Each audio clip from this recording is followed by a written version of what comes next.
ሰላም ጤና ይስጥልኝ ክብራትና ልገስ ተከታታዮች እንደምን አላችሁ? እኔ አለው እግዚአብሔር ይመስገን ደህና ነኝ። ዛሬም በጠቃሚና በአዲስ ፕሮግራም በድጋሜ ተገናኝተናል። በዛሬው የጤና ፕሮግራማችን ላይ የምንመለከተው በባዶ ሆድ አንድ የነጭ ሽንኩርት ፍንካችን መብላት የሚሰጣቸውን ተአምራዊ የጤና ጥቅሞችን እናም ምን አይነት ሰዎች ደግሞ በባዶ ሆድ መጠቀም የለባቸውም የሚለውን በዚህ ቪዲዮ ላይ በደንብ ነግራችኋለሁኝ። ይህ የጤና ትምህርት ታዲያ ለበርካታ ሰዎች እንዲደርስ ሁላችሁም በቅንነት ላይክ እና ሼር በማድረግ ሌሎችንም አስተምሩ አሳውቁላለሁኝ። ጥያቄ ካላችሁ በኮመንት ላይ አስፍሩልኝ። በቀጥታ ወደ ጤና ትምህርታችን የማልፍ ይሆናል። ጠዋት በባዶ ሆድ አንድ ትንሽ ጥሬ ነጭ ሽንኩርት ፍንካችን መብላት ለጠቅላላ ጤና በባህላዊ መንገድ ሲሰራበት ወይም ደግሞ ጥቅም ላይ ሲውልም ቆይቷል። በትክክለኛው መንገድ ሲወሰድ ብዙ ጥቅሞችን ይሰጣል። ምክንያቱም ሆድ ባዶ በሚሆንበት ጊዜ ሰውነት የነጭ ሽንኩርቱን ንቁ ንጥረ ነገሮችን በተሻለ ሁኔታ ስለሚመጥ ነው። ነጭ ሽንኩርት ለምን በባዶ ሆድ በተሻለ ሁኔታ ይሰራል ካላችሁ፣ ሆዳችን አሊሲን ወይም ደግሞ የነጭ ሽንኩርት ዋና ንቁ ንጥረ ነገሩ በብቃት ይመጠዋል። በተግባሩ ላይ ጣልቃ የሚገቡ ምግቦችም ጥቂት ናቸው። በትንሽ መጠን ደግሞ ጠንካራ የሆነ ውጤትንም ይሰጣል።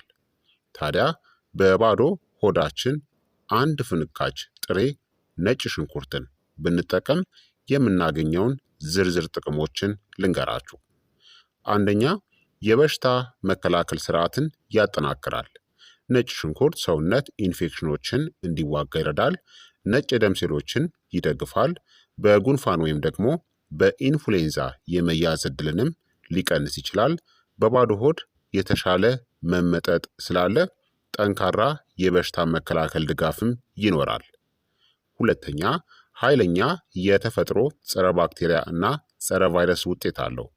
ጎጂ ባክቴሪያዎችንና ቫይረሶችን ለመዋጋት ይረዳል። የሰውነትን የተፈጥሮ መከላከያ ስርዓትንም ይደግፋል።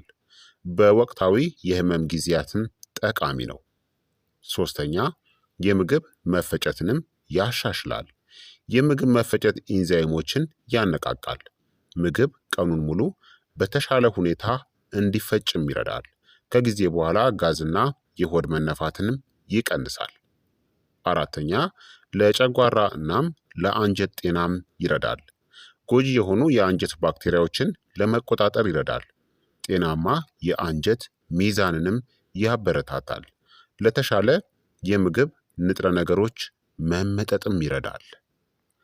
አምስተኛ፣ የደም ግፊትንም ለመቆጣጠር ይረዳል። ነጭ ሽንኩርት የደም ስሮች እንዲዝናኑ ይረዳል። ለስላሳ የደም ፍሰትን ይደግፋል። ቀላል የደም ግፊት ችግር ላለባቸው ሰዎችም ጠቃሚ ነው። ለመድኃኒት ምትክ ግን አይደለም። ስድስተኛ፣ የልብ ጤናንም ያሻሽላል።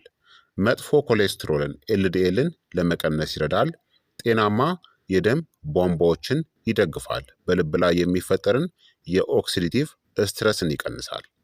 ሰባተኛ፣ የደም ስኳር ሚዛንንም ይደግፋል። የኢንሱሊን ስሜትን ለማሻሻል ይረዳል። የተረጋጋ የኃይል መጠን እንዲኖርም ይደግፋል። ለስኳር መዋዠቅ ተጋላጭ ለሆኑ ሰዎችም ጠቃሚ ነው፣ በተለይ ያለማቋረጥ ጥቅም ላይ ሲውል።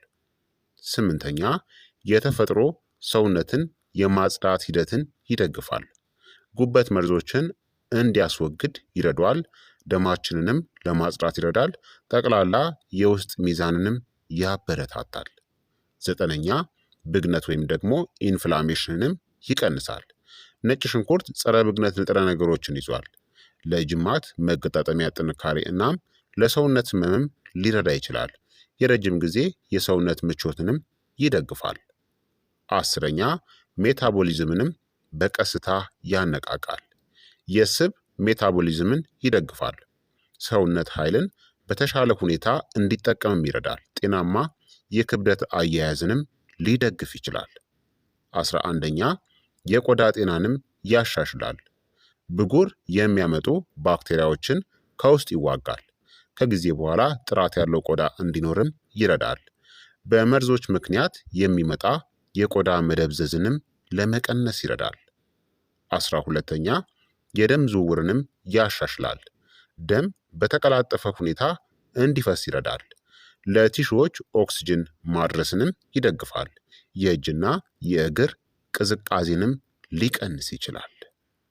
ስለዚህ በባዶ ሆድ አንድ ፍንካች ነጭ ሽንኩርትን ብትጠቀሙ እነዚህን ዘርፈ ብዙ ጥቅሞችን ታገኛላችሁ ማለት ነው። ታዲያ ነጭ ሽንኩርትን በባዶ ሆድ ለመውሰድ ከሁሉ የተሻለው መንገድ አንድ ትንሽ ፍንካች ብቻ ተጠቀሙ። በትንሹ ፍጩትናም ከ5 እስከ 10 ደቂቃዎች ጠብቁት። ምክንያቱም አሊሲን የሚባለው ኃይለኛ ውህዱ እንዲነቃቃ ያደርጋል። ፈጭታችሁ ቶሎ አትጠቀሙ። ቢያንስ 10 ደቂቃ ጠብቁት። ሞቅ ባለ ውሃ ከዛም ዋጡት። ካስፈለገ ደግሞ ከጥቂት ማር ጋር መቀላቀልም ትችላላችሁ። ምርጥ ሰዓት ደግሞ ጠዋት ቁርስ ከመብላት ቢያንስ ከ20 እስከ 30 ደቂቃዎች በፊት ተጠቀሙት። ታዲያ አስፈላጊ ማድረግ ያለባችሁ ጥንቃቄዎች፣ ስሜታዊ ወይም ደግሞ ደካማ ጨጓራ ካላችሁ አትውሰዱት። የጨጓራ ቁስለት፣ ከፍተኛ የጨጓራ አሲድነት፣ የነጭ ሽንኩርት አለርጂ ካለባችሁ አትውሰዱ። የማቃጠል ስሜት ወይም ደግሞ ምቾት ማጣት ከተሰማችሁ ደግሞ አቁሙት። ታዲያ ዕለታዊ አስተማማኝ መጠኑ በቀን አንድ ፍንካች በቂ ነው። ከመጠን በላይ መጨመር ጥሩ አይደለምና ጨጓራንም ሊያበሳጭ ይችላል። በአጠቃላይ በባዶ ሆድ ነጭ ሽንኩርትን መጠቀም በሽታ የመከላከል አቅምን ያነቃቃል፣ የምግብ መፈጨትንና የአንጀት ጤናንም ያሻሽላል፣ ልብንና የደም ግፊትንም ይደግፋል፣ ለሰውነት ማጽዳትናም ለደም ዝውውርም ይረዳል፣ በባዶ ሆድ በተሻለ ሁኔታ ይመጠጣል ማለት ነው። ታዲያ ነጭ ሽንኩርትን በባዶ ሆድ መብላት የሌለባቸው ሰዎችን ልንገር። ምንም እንኳን አንድ ፍንካች ነጭ ሽንኩርት ለብዙ ሰዎች ጤናማ ቢሆንም በባዶ ሆድ ሲወሰድ ለሁሉም ሰው ደህንነቱ የተጠበቀ አይደለም። ስለዚህ በባዶ ሆድ ማስወገድ ያለባቸው ሰዎች የምንላቸው አንደኛ የጨጓራ ህመም ጋስትራይተስ ወይም ደግሞ የአሲድ መመለስ ገርድ ያለባቸው ሰዎች ናቸው። ነጭ ሽንኩርት የጨጓራ አሲድን ያነቃቃል። ማቃጠል፣ ህመም ወይም ደግሞ የማቅለሽለሽ ስሜትንም ሊያስከትል ይችላል። በምትኩ ነጭ ሽንኩርቱን ከምግብ በኋላ ውሰዱ ወይም ደግሞ የበሰለ ነጭ ሽንኩርትን ተጠቀሙ። ሁለተኛ የጨጓራ ቁስለት ያለባቸው ሰዎች ናቸው። ጥሬ ነጭ ሽንኩርት የጨጓራውን ሽፋን ሊያቆስልና የቁስሉን መዳንም ሊያዘገይ ይችላል። በዚህ ሁኔታ በባዶ ሆድ መውሰድ በጣም አደገኛ ነው። ሶስተኛ ስሜታዊ ወይም ደግሞ ደካማ ጨጓራ ያላቸው ሰዎች ናቸው። ከጥሬ ነጭ ሽንኩርት በኋላ ማቅለሽለሽ፣ የሆድ ቁርጠት ወይም ደግሞ ከነጭ ሽንኩርት በኋላ የመታመም ስሜት ካላችሁ አስወግዱት። አራተኛ የደም ማቅጠኛ መድኃኒቶችን የሚወስዱ ሰዎች ናቸው። ነጭ ሽንኩርት በተፈጥሮ ደምን ያቀጥናል።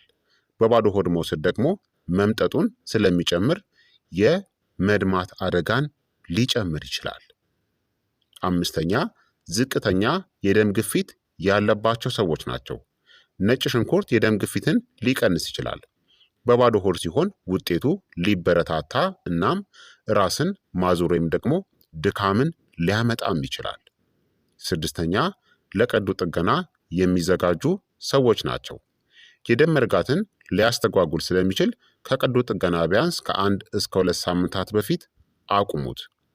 ሰባተኛ የነጭ ሽንኩርት አለርጂ ያለባቸው ሰዎች ናቸው።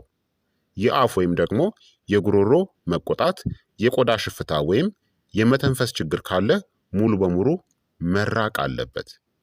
ስምንተኛ የምግብ መፈጨት አቅማቸው ደካማ የሆኑ ህፃናትና ታዳጊዎች ናቸው። የጨጓራቸው ሽፋን ስሜታዊ ስለሆነ በባዶ ሆድ መወሰድ የለባቸውም ማለት ነው። ታዲያ ነጭ ሽንኩርትን ለምን ያክል ጊዜ በደህና መጠቀም ይቻላል? ጥሬ ነጭ ሽንኩርት ከሆነ በቀን አንድ ፍንካችን መጠቀም ትችላላችሁ። አስተማማኝ ጊዜ ከ4 እስከ 6 ሳምንታት በተከታታይ መጠቀም ትችላላችሁ። ከዚያ በኋላ ከ1 እስከ 2 ሳምንታት ደግሞ እረፍትን ውሰዱ። እረፍት ለምን ያስፈልጋል? የጨጓራ መቆጣትን ለመከላከል፣ ከመጠን በላይ ደም እንዳይቀጥንናም ውጤታማነቱ እንዳይቀንስ በጣም ተመራጭነት አለው። የበሰለ ነጭ ሽንኩርትን ከምግብ ጋር ከሆነ ደግሞ የምትጠቀሙት ለረጅም ጊዜ በየቀኑ መጠቀም ትችላላችሁ ሳታቋርጡ። ዕለታዊ አስተማማኝ መጠን ደግሞ ጥሬ ነጭ ሽንኩርትን በቀን አንድ ትንሽ ፍንካች፣ የበሰለ ነጭ ሽንኩርት ከሆነ ደግሞ በቀን ከአንድ እስከ 2 ፍንካች ከምግብ ጋር መጠቀም ትችላላችሁ ማለት ነው። እንዲሁም ከህመም ካገገማችሁ በኋላ ከቀዶ ጥገና በፊት ከአንድ እስከ 2 ሳምንታት በፊት አቁሙ። የምግብ መፈጨት ምቾት ሲነሳችሁም ማቆም ያስፈልጋል ማለት ነው። ስለዚህ ክቡራትና ክቡራን ተመልካቾቼ የዛሬው የጤና ትምህርት እንግዲህ ይህንን ይመስል ነበረ። እንደተማራችሁበት ተስፋ አደርጋለሁኝ። ሀሳብ አስተያየታችሁ ደግሞ አይለኝ ይላለው። ይህ የጤና ትምህርት ለበርካታ ሰዎች በጣም ጠቃሚና አስተማሪ ስለሆነ ሁላችሁም በቅንነት ላይክና ሼር በማድረግ ሌሎችንም አስተምሩ አሳውቁላለሁኝ። ከዚህ ቪዲዮ ጋር በተያያዘ ጥያቄ ካላችሁም ሀሳብ አስተያየት ካላችሁም በኮመንት ላይ አስፍሩልኝ። በቀጣይ የጤና ትምህርት እስከምንገናኝ እኔንም እናንተንም ቸር ያቆየን። መልካም ጊዜ፣ መልካም ቆይታ። ቻው ቻው።